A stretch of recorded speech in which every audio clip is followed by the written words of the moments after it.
The often strenuous tenure of Clyde Edwards-Helaire is done in Kansas City, and I have 5 thoughts on that matter that I think are worth going through on a point-by-point basis here. And the number one thing that I want to talk about, the first thing up, the first idea worth getting out of the way, goes hand in hand with the fact that I am sometimes accused of glazing Bret Veach. But here's the thing.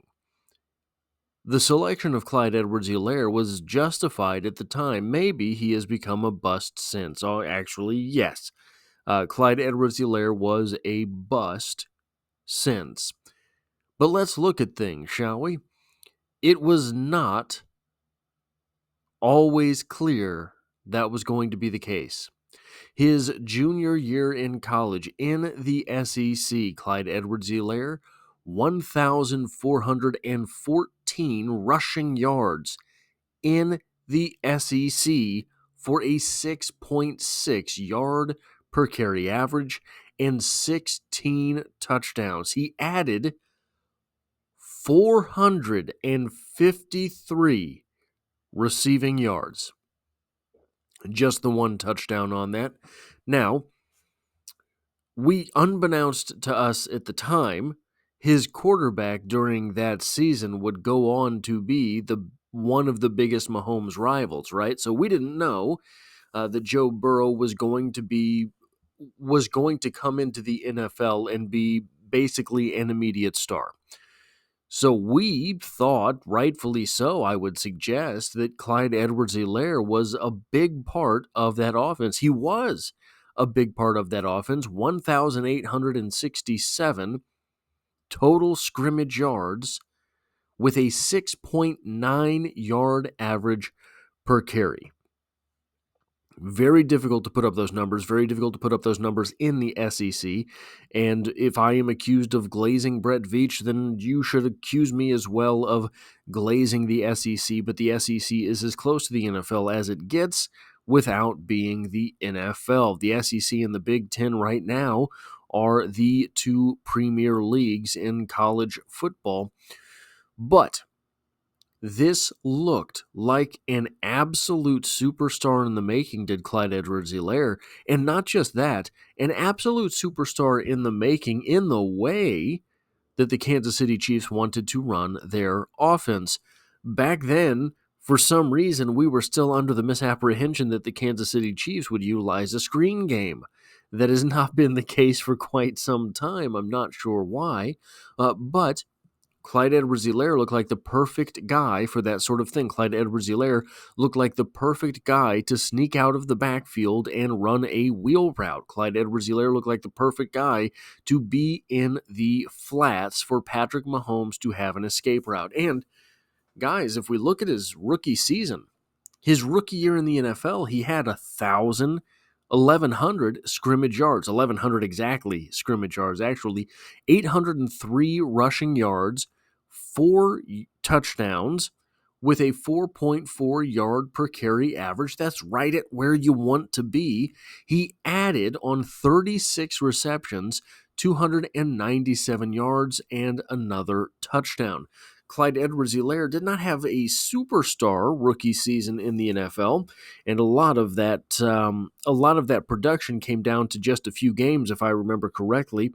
But he had a rookie season that was promising enough to let us know that this was a real NFL player. He might not look like every running back in the NFL, but he could produce like one. Prior to the 2023 season, I did the math and figured out, this is prior to the 2023 season, I did the math and figured out that during his tenure in Kansas City, Clyde Edwards-Helaire had played less football less often than had Sammy Watkins. Clyde Edwards-Helaire missed a higher percentage of games even than Sammy Watkins heading into the 2023 season. And I'm going to be 1,000% honest with you. Before making this video, before pulling up these stats and screen grabbing these box stats, somewhere in the back of my mind, I was under the misapprehension that Clyde Edwards-Helaire had played some type of football for the Kansas City Chiefs this season. If you look at that box score, there is no 2024 listed. Clyde Edwards-Helaire has been retired since last Super Bowl. Clyde Edwards-Helaire has been retired for a long time now. And I do not say this to be disrespectful of Clyde Edwards-Helaire. I do not say this to be dismissive of the things through which Clyde Edwards-Helaire says he is suffering. Those are all, I am not here to tell you that this is wrong or right. All I am saying is that prior to us having any indication that he was struggling with those things, Clyde Edwards-Helaire was not playing football. I do think the pick, however, was justified. Clyde Edwards-Helaire looked to be that piece of the offense for a team who was picking 32nd overall anyhow. They may as well take the shot on a guy that, if he was a home run, was going to make a half decade of offense for this Kansas City Chiefs team, where this is how precarious things are for the NFL. Clyde Edwards-Helaire comes in, that draft washes out. Had he been, and I haven't gone back to look at the names, had he been a premier wide receiver that had fallen that far, had he been a guy who could play left tackle and had fallen that far, either of those positions, the Kansas City Chiefs, with that one selection, would find themselves in a much different place than they are right now. That is how small the margin is between winning and losing in the NFL. And I know the Kansas City Chiefs have continued to win anyway, but they have had to throw multiple resources at wide receiver. They have had to throw multiple resources at the offensive tackle.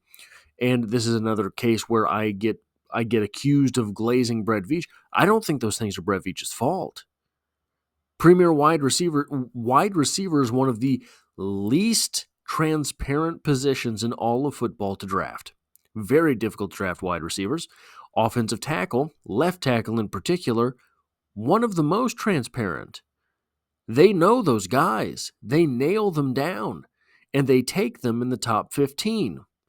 And then they take the next couple who aren't those guys in the top 20.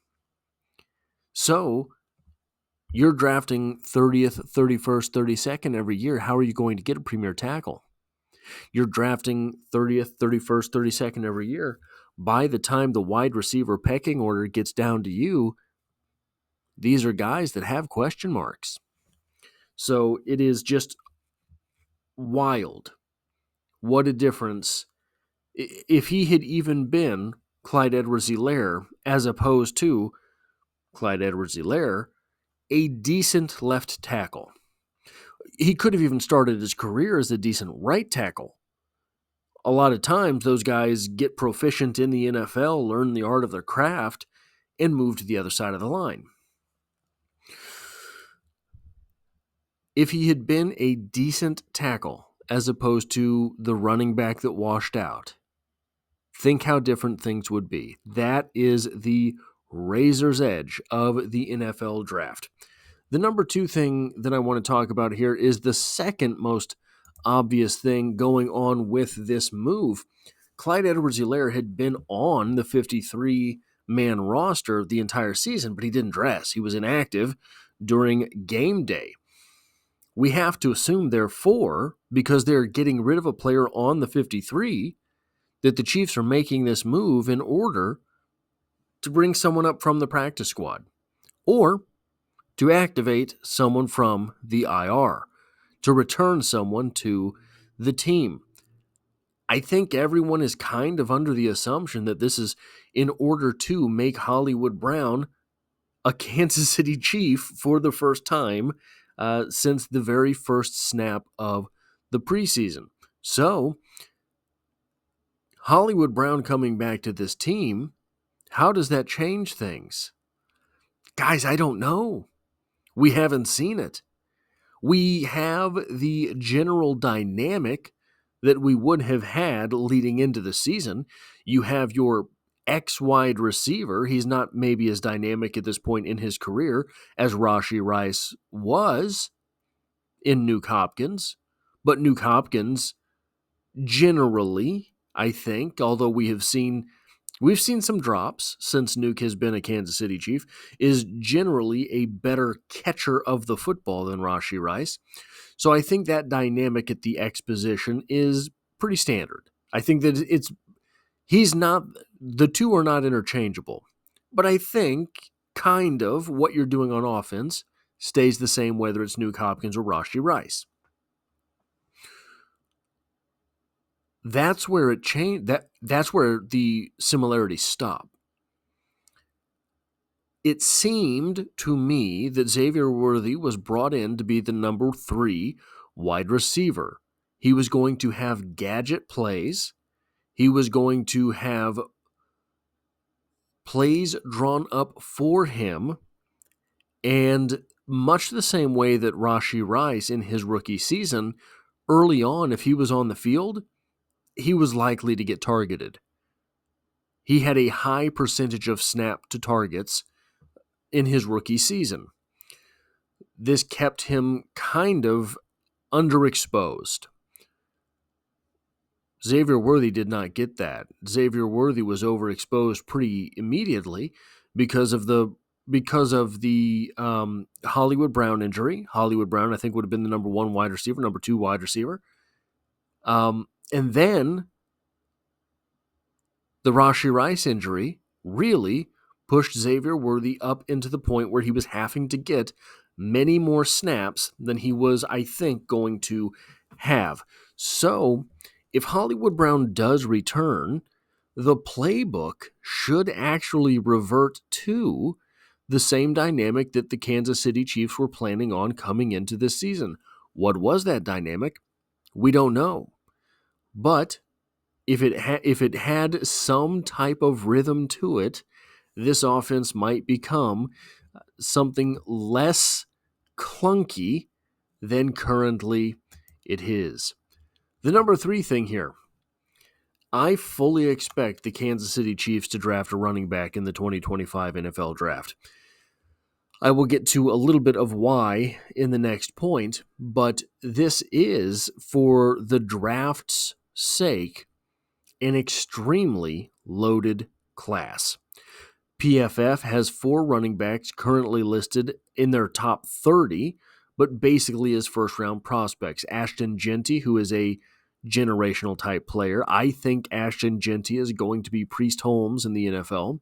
Omarion Hampton, Caleb Johnson, and Quinshon Judkins. NFL Draft Buzz has 28 running backs with draftable grades. I do not know where I fall on that spectrum of how many running backs have draftable grades here. I have a lot of work yet to do with the NFL draft stuff. 2 names late that I like are Damian Martinez out of Miami and Roydell Williams out of Florida State. I think that these are late round, maybe undrafted guys who could come in and give pop. That's not, okay, give thud, because you have pop in Isaiah Pop Pacheco, but I think they could be the thuds to the pop. And Martinez, I think, could be the thud to the pop. Roydell Williams reminds me a little bit of the sort of how Andy Reid was always able to find some running back off the street that could make a couple moves and just be decent enough, right? The sort of the pre-Clyde Edwards-Helaire running backs for the Kansas City Chiefs. He reminds me of one of those guys. And if you're getting him as a UDFA, hey, all the better. But yeah, I do believe the Kansas City Chiefs are going to draft a running back at some point in the draft, this coming NFL draft.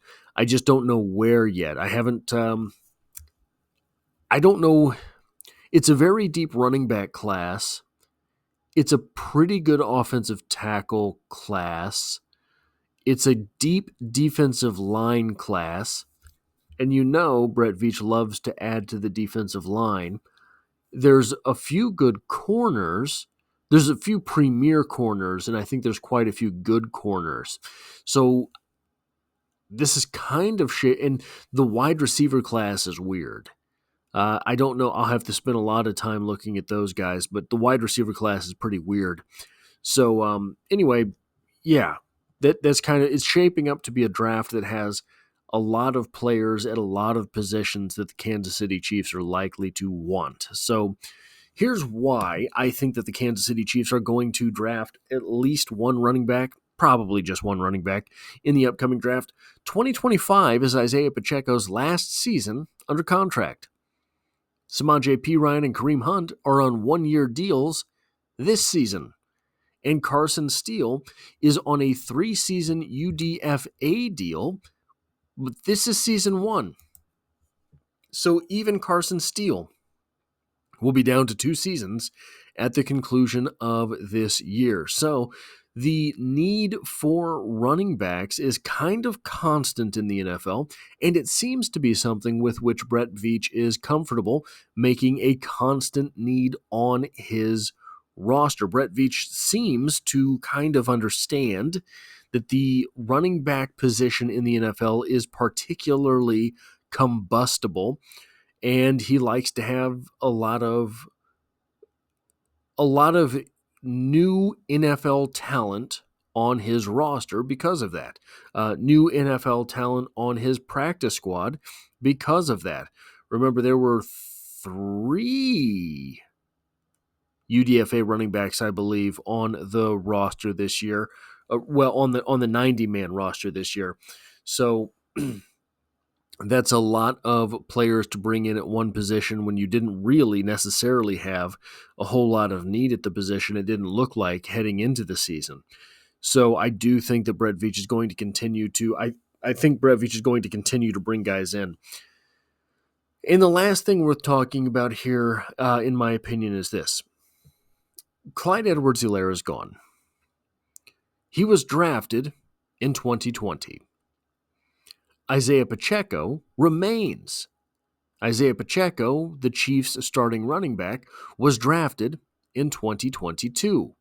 He was a 7th rounder. This is true. Still, he was drafted. It is sort of an open secret in the NFL that you can bring running backs in through the ranks of the UDFA and get a guy who can play on Sundays. NFL running backs are considered a dime a dozen once you get to that level. This tells me that Brett Veach is not sentimental. He drafted Clyde Edwards-Helaire in the 1st round in 2020. 2 years later, he was taking another running back, and that running back was starting by the end of his rookie season. It tells me Brett Veach is willing to admit when he's wrong. This may seem, well, hey, he's the general manager. He should never be wrong. Take that argument around to 31 other franchises and see how far it gets you. This is the NFL. This is the NFL draft. These things are very unpredictable. It seems Brett Veach is willing to accept if he's not the smartest guy in the room. So that is actually a promising thing for the franchise moving forward. That is how you end up winning so many consecutive AFC West championships. That is how you end up going to so many consecutive AFC championship games. That is how you go to so many Super Bowls, and it's how you have a dynasty level franchise with 3 rings in the course of 5 years. That is all I have for this video on Clyde Edwards-Helaire leaving the Kansas City Chiefs. If you like or appreciate what I do here, hitting the like button really does help me out, as it tells YouTube to share this video with other Kansas City Chiefs fans. And if you find yourself here by chance but not design, the Kansas City Chiefs are the only thing I talk about on this channel, dropping multiple videos every single week, and I hope to have you back for the next one.